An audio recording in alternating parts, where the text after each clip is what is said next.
नमस्कार, आप देख रहे हैं मध्य प्रदेश छत्तीसगढ़ और मैं हूं आपके साथ मनीषा पाटीदार। तो बुलेटिन की शुरुआत करेंगे। विश्व प्रसिद्ध बाबा महाकाल के आंगन में बना श्री महाकाल लोक का लोकार्पण आज कुछ ही देरों में किया जाएगा। आपको बता दें, प्रधानमंत्री नरेंद्र मोदी इसके लिए उज्जैन पहुंच रहे हैं। सारी तैयारियां कर ली गई है।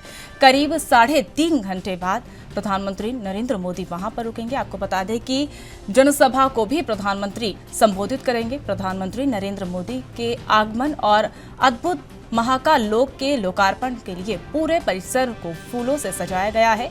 मन मोह लेने वाली सजावट की गई है। शाम 6:30 बजे महाकाल लोक का लोकार्पण किया जाएगा। प्रधानमंत्री नरेंद्र मोदी इंदौर पहुंच चुके हैं। इंडियन एयरफोर्स के प्लेन में देवी अहिल्या एयरपोर्ट पर पीएम पहुंचे, जहां बीजेपी नेताओं से मेल मुलाकात के बाद उज्जैन के लिए रवाना होंगे। आपको बता दें, विमंतान पूर्व लोकसभा अध्यक्ष सुमित्रा महाजन ने उनका स्वागत किया। इस दौरान तुलसी सिलावट भी वहां पर मौजूद रहे। इंदौर से हेलीकॉप्टर के माध्यम से पीएम उज्जैन पहुंचेंगे और करीब 20 मिनट में ये दूरी तय करेंगे।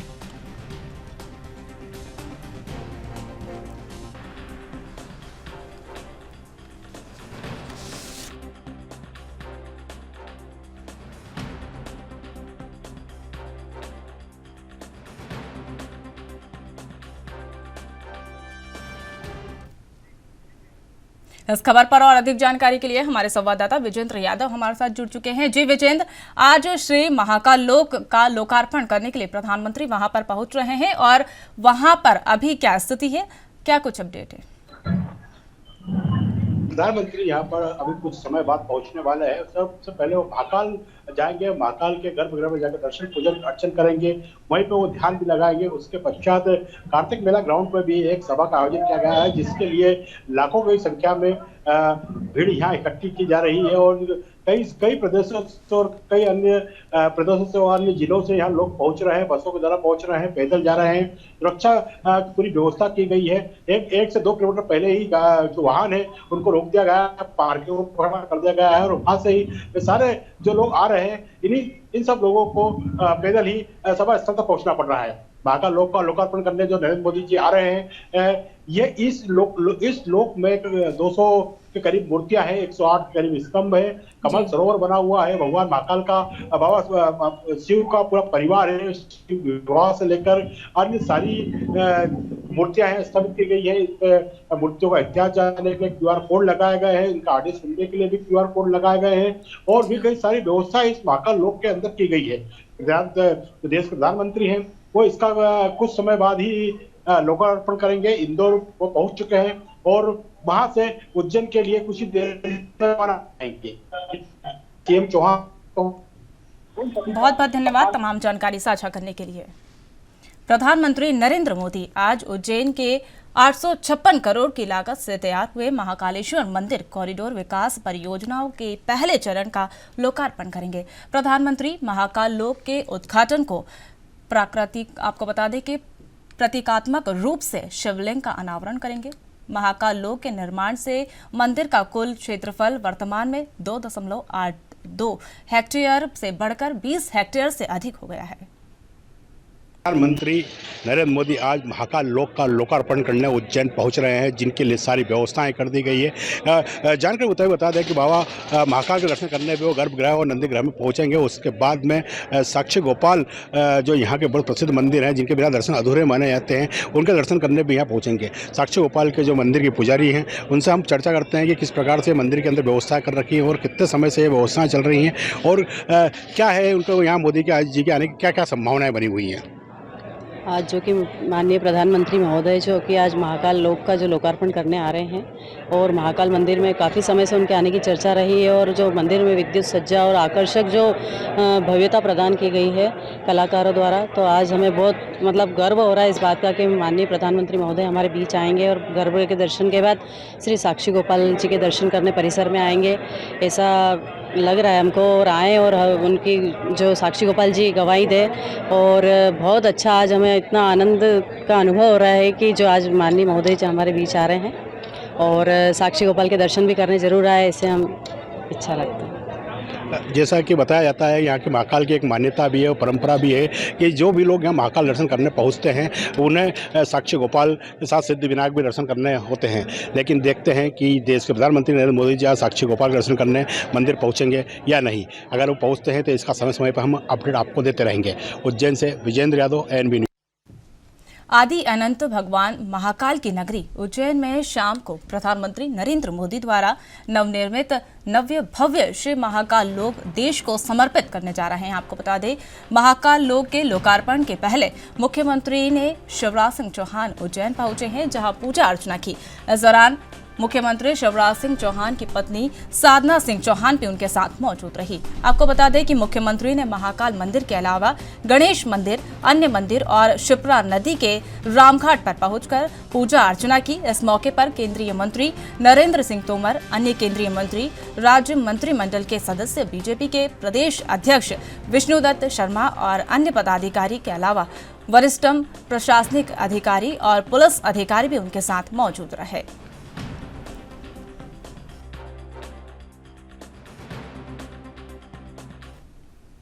उज्जैन के महाकाल मंदिर में महाकाल लोक के लोकार्पण से पहले दर्शन पूजन के लिए प्रदेश अध्यक्ष विष्णुदत्त शर्मा और केंद्रीय मंत्री प्रहलाद पटेल वहां पर पहुंचे। इस मौके पर प्रहलाद पटेल ने कहा कि ये आनंद का विषय है, दशकों बाद पुरानी इच्छा पूरी होने जा रही है। मैं इसके लिए प्रधानमंत्री का आभार जताता हूं। आनंद व्यक्त करने के लिए शब्द नहीं है, लेकिन मैं इतना जरूर कहूँगा कि ये चीज़ें जो दशकों से हम इंतजार कर रहे थे या शताब्दियों से इंतजार कर रहे थे, और आज़ादी के बाद हम देखें तो 3 गुनी जनसंख्या हो गई है। वो श्रद्धालु आते थे, कष्टों में अपनी आस्था को प्रकट करते थे, दर्शन कर पाते थे, नहीं तो देव कलश के दर्शन करके चले जाते थे। अब शायद सभी लोग आके दर्शन करेंगे, ये अकल्पनीय है। लेकिन मैं इस बात के लिए प्रधानमंत्री का अभिनंदन करूँगा। वाराणसी जो दुनिया के पर्यटन का सबसे पसंदीदा जगह है, जहाँ आबादी का इतना बड़ा घनत्व था, वहाँ पर भव्यता, उस दिव्यता को देखकर ये भरोसा पैदा कर दिया कि नहीं, ये हो सकता है। और उसके बाद महाकाल, उसी प्रेरणा से आज महाकाल लोक का निर्माण हुआ है। हम आनंदित हैं और महाकाल से ही प्रार्थना करेंगे ऐसी कृपा बनी रहे, ताकि आने वाली पीढ़ियां भी उनके प्रत्यक्ष दर्शन कर पाएँ। और दुनिया का कोई पर्यटक यहाँ पर आए तो हमारी सनातन परंपरा को भी अनुभूत करे और हमारी व्यवस्थाओं का भी आनंद लेकर दुनिया में बेहतर कर सके, ये अपेक्षा है। आपने महाकाल दर्शन करे हैं, कैसा महसूस? मैंने कहा ना कि आनंद के लिए शब्द मेरे पास नहीं है। हम पहले भी आते थे, पर हम देख पा रहे हैं कि लाखों लोग आएंगे और घंटे भर में महाकाल के प्रत्यक्ष दर्शन करेंगे। अब कलश से भर काम नहीं चलेगा, लोग महाकाल जी के दर्शन कर पाएंगे। देखिए, भारतीय जनता पार्टी के इस देश के सर्वाधिक लोकप्रिय नेता, देश के यशस्वी प्रधानमंत्री माननीय नरेंद्र मोदी जी आज श्री महाकाल लोक का लोकार्पण करेंगे। एक अद्भुत रचना है और बाबा महाकाल का ही आशीर्वाद है कि मध्य प्रदेश की सरकार हमारे माननीय मुख्यमंत्री जी के नेतृत्व में जिस प्रकार से रचना खड़ी हुई है, तो बिना बाबा महाकाल के आशीर्वाद से कुछ नहीं होता। इसलिए इस दिशा में आज माननीय प्रधानमंत्री मोदी जी लोकार्पण करेंगे, दुनिया के लोग साक्षी बनेंगे। हम सबका सौभाग्य है कि आज इस घटना के ऐतिहासिक दिन के हम सब भी साक्षी बन रहे हैं। बाबा महाकाल का ही आशीर्वाद है कि हम आज यहाँ पर हैं और इस घटना के, इस पल के, इस क्षण के साक्षी बनेंगे। इसलिए माननीय प्रधानमंत्री जी के स्वागत में पूरा मध्य प्रदेश, पूरा देश और दुनिया के अंदर रहने वाले मध्य प्रदेश के लोग 40 से ऊपर देशों के अंदर प्रत्यक्षदर्शी बन करके वो भी साक्षी बनेंगे। और दीपोत्सव के माध्यम से आज इस पूरे भारत के अंदर, पूरे मध्य प्रदेश में, उज्जैनी नगरी के अंदर दीपावली जैसा पर्व मनेगा। जिले के अन्य जिलों से भी बसें भर के आ रही हैं और सब देखिए, बसें भर के नहीं आ रही, लोग आ रहे हैं। अरे अपने अपने गांव से, अपने अपने क्षेत्रों से, नदियों के, प्रमुख स्थानों के, धार्मिक स्थलों के अमृत कलश लेकर के आ रहे हैं, रुद्र सागर में प्रवाहित कर रहे हैं। लोगों का अलग प्रकार का आनंद है, क्योंकि ऐतिहासिक क्षण है। प्रधानमंत्री नरेंद्र मोदी आज उज्जैन में 856 करोड़ रुपए की लागत से तैयार महाकालेश्वर मंदिर कॉरिडोर विकास परियोजना के पहले चरण का उद्घाटन करने जा रहे हैं। श्री महाकाल लोक के भव्य प्रवेश द्वारा नंदी द्वार के नीचे मूली धागों के ढका एक बड़े आकार में शिवलिंग रखा गया है, जिसमें प्रधानमंत्री आधिकारिक तौर पर मेगा कॉरिडोर के उद्घाटन को प्रतीकात्मक रूप से शिवलिंग का अनावरण करेंगे। वहीं आपको बता दें, महाकाल के उद्घाटन पर केंद्रीय मंत्री ज्योतिरादित्य सिंधिया ने कहा कि प्रधानमंत्री नरेंद्र मोदी महाकाल मंदिर का उद्घाटन करेंगे, जो कि एक राष्ट्र और विश्व के लिए एक ऐतिहासिक दिन है। वहीं आपको बता दें, महाकाल मंदिर को खंडित किया गया था 500 वर्ष बाद 1723 में महाराज राणोजी सिंधिया ने महाकाल मंदिर को उज्जैन में स्थापित किया था।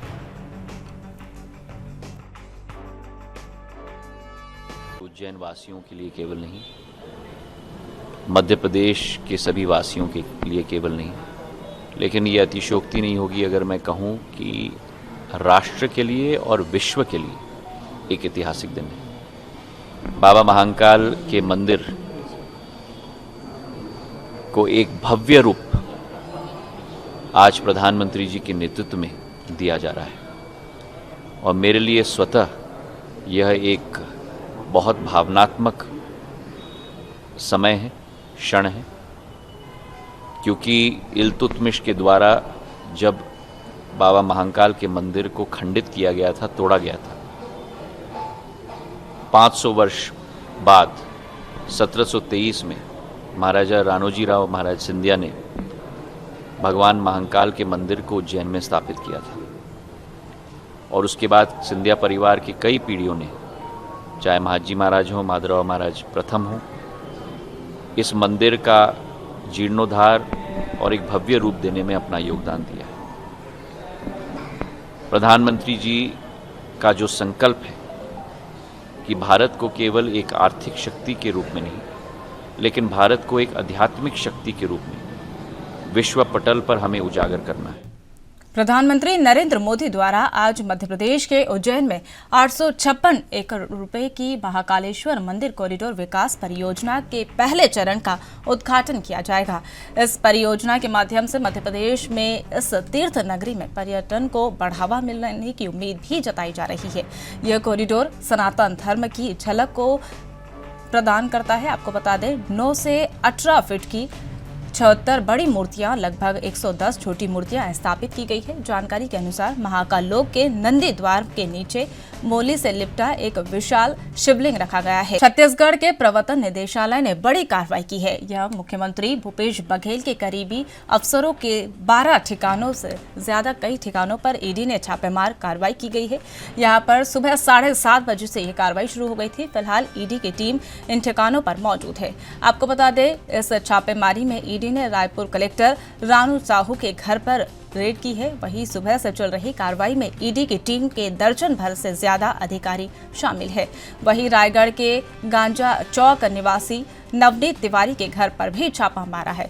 दरअसल रायपुर के अलावा दुर्ग, भिलाई समेत कई जगह पर ईडी ने छापेमार कार्रवाई की है। इस पर आपको बता दें, देवेंद्र नगर में सीए विजय मालू, कलेक्टर रानी साहू के रायपुर स्थित निवास और महासमुंदर के नेता अग्नि चंद्रकांत, अनुपम समेत कई नेताओं और पर 12 मंत्रियों जो है भूपेश बघेल के उनके ठिकानों पर छापेमारी की गई है। आपको बता दें, जेपी मौर्य कलेक्टर रानू साहू के पति हैं। वहां कुछ अधिकारी के साथ छापा पड़ा है।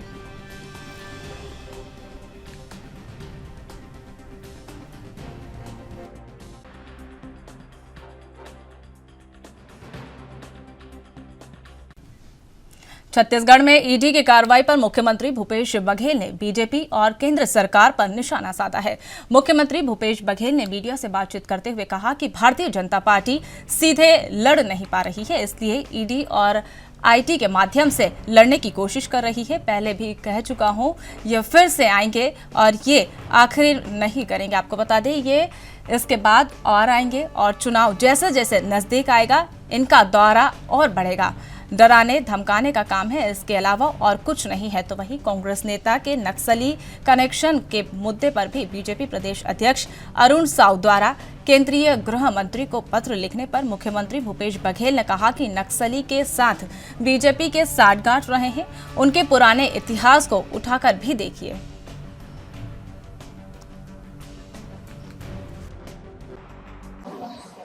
देखिए, भारतीय जनता पार्टी सीधे लड़ नहीं पा रही है और ईडी, आईटी, डीआरआई इसके माध्यम से लड़ने की कोशिश कर रही है।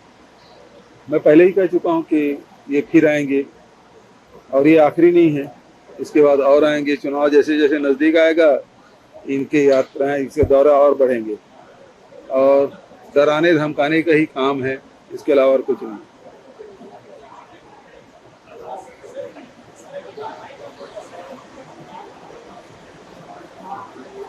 देखिए, ये तो परेशान करने की कोशिश कर रहे हैं, जबकि मैं पहले ही कहा था कि 6,500 करोड़ का चिट फंड कंपनी के पैसा डूब गया लोगों का, उसमें संज्ञान लें, उसमें कुछ करेंगे नहीं। और डराने की कोशिश कर रहे हैं, इसके अलावा और कुछ नहीं है। ये बार बार आएंगे, लेकिन जनता जान चुकी है कि भारतीय जनता पार्टी लड़ नहीं पा रही है, तो ये सेंट्रल एजेंसी को दुरुपयोग कर रही है। 60 गांठ तो इनके रहे हैं, इनके कार्यकाल पूरा उठा के देख लो, रसीद देते हुए, चंदा देते हुए और यहाँ मंत्रियों के यहाँ आते हुए। और सबसे बड़ा उदाहरण तो जीरम घाटी है, जो आपराधिक राजनीतिक षड्यंत्र रहा है, उसमें तो कुछ कर नहीं रहे। भीमा मंडावी के बारे में ही, स्वर्गीय भीमा मंडावी जी जो उनके विधायक थे, राज्य पुलिस जांच कर रही थी, उसको एनआईए ने ले लिया। कितने साल हो गए, लोकसभा चुनाव के समय कहे, और आज तक कुछ हुआ? उसके बारे में पत्र क्यों नहीं लिखते अरुण साहु जी? एनआईए जांच कर रही है और उसमें क्या मिला, प्रदेश के लोग जानना चाहते हैं। केंद्रीय राज्य मंत्री रेणुका सिंह ने छत्तीसगढ़ की कांग्रेस सरकार पर हमला बोला है। उन्होंने कहा कि सूबे में अपराध के मामले बिहार को पीछे छोड़ रहे हैं, वहीं महिलाएं सुरक्षित नहीं है। उन्होंने आगे कहा कि वो लोक सेवा आयोग चुनाव लड़ेंगी और विधानसभा यह पार्टी निर्धारित करेगी।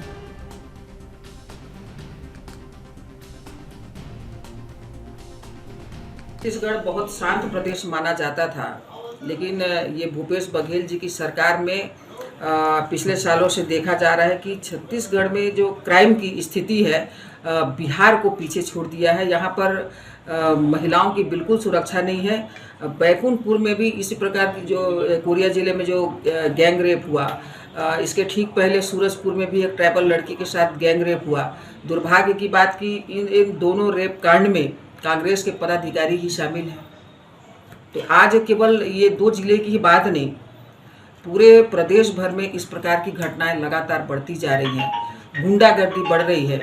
रायपुर जैसे शहर में, बिलासपुर में हर एक बड़े स्थानों पर गुंडागर्दी की घटनाएं बढ़ रही हैं। लूटपाट, चोरी, मारपीट, मर्डर तक की घटनाएं बढ़ रही हैं। तो कहीं ना कहीं इसमें सरकार की लापरवाही है। सरकार केवल भ्रष्टाचार में लिप्त है और पैसे लूटने में लगी हुई है, जेब भरने में लगी हुई है।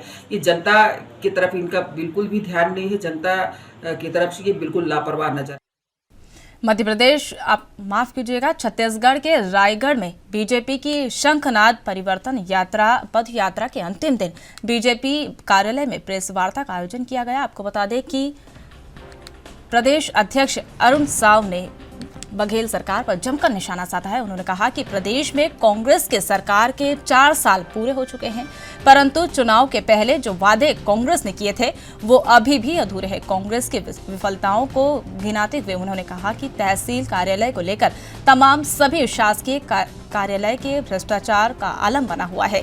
बेरोजगारी व्यापक पैमाने पर है। 4 लाख युवाओं को रोजगार देने की बात होल्डिंग लगाकर प्रचार किया गया था, लेकिन महज 12,000 युवाओं को ही रोजगार दिया गया।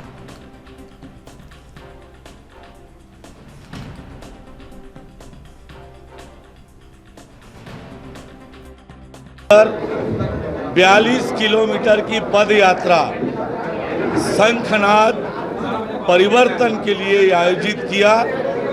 सड़कों की बदहाली को लेकर, प्रधानमंत्री आवास को लेकर, भ्रष्टाचार को लेकर और वादा खिलाफी को लेकर 42 किलोमीटर की ये पद यात्रा रही। जनता का भरपूर आशीर्वाद और सहयोग।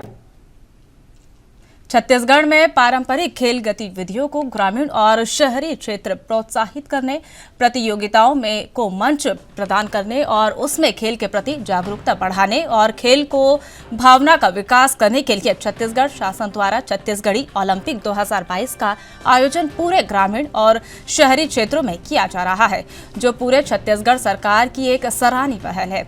आज से इस आधुनिक परिवेश में जहां लोग अपने पारंपरिक खेलों को भूलते जा रहे हैं, ऐसी स्थिति में शासन के द्वारा छत्तीसगढ़िया ओलंपिक का आयोजन कर पारंपरिक खेलों को अग्रणी रूप से शामिल करते हुए खेल महोत्सव का आयोजन किया जाना सराहनीय कदम है। इस छत्तीसगढ़ी ओलंपिक खेलों के लिए छत्तीसगढ़ सरकार भूपेश बघेल को ग्रामीणों ने आभार जताया है।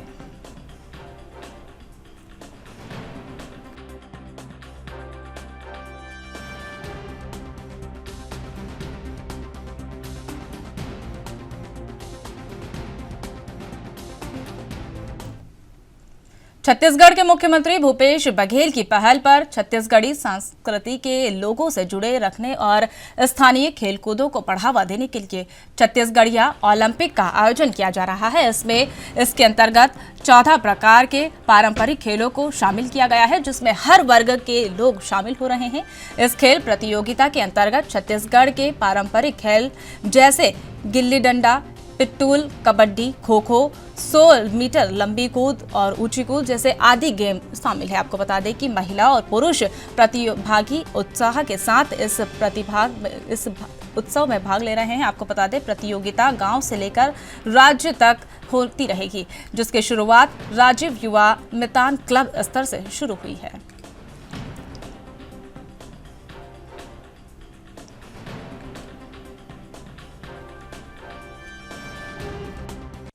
अभी आप देख रहे हैं, जब से छत्तीसगढ़ सरकार बनी है, हमारे जितने भी छत्तीसगढ़ की संस्कृति हो, परंपरा हो, तीज त्योहार, सबको जो एक महत्व मिल रहा है। आज उसी कारण आज छत्तीसगढ़ की जितनी भी संस्कृति है, आप सब ने देखा है, हर त्योहार में एक अपने तरफ उत्साह और उमंग के साथ मनाया जा रहा है। और हमारे जो पुरातन जो खेल थे, परंपरागत जो खेल थे छत्तीसगढ़ की संस्कृति के, चाहे वो फुगड़ी हो, चाहे बिल्लस हो, चाहे खो खो हो, चाहे कबड्डी हो, चाहे भौरा हो, चाहे बाटी हो, बिट्ठूल हो, ये सब खेल लगभग लोग छोड़ते जाते, विस्मित होते जाते। आज इसको फिर पुनर्जीवित करने का काम छत्तीसगढ़ की सरकार कर रही है। और गांव-गांव में अभी देखने को मिला, चाहे युवा हो, चाहे बुजुर्ग हो, चाहे महिलाएं हो, सब बढ़ चढ़कर इसमें भाग ले रहे। तो निश्चित ही हमें अपने छत्तीसगढ़ की परंपरा को, छत्तीसगढ़ की खेल को समझने का भी और खेलने का अवसर मिला है। इसके लिए हम चाहते हैं कि हमारे प्रदेश के मुखिया यशस्वी मुख्यमंत्री जी को बहुत बहुत धन्यवाद देते हैं। फिलहाल इस बुलेटिन में इतना ही। तमाम ताजा खबरों के लिए बने रहिए हमारे साथ। नमस्कार।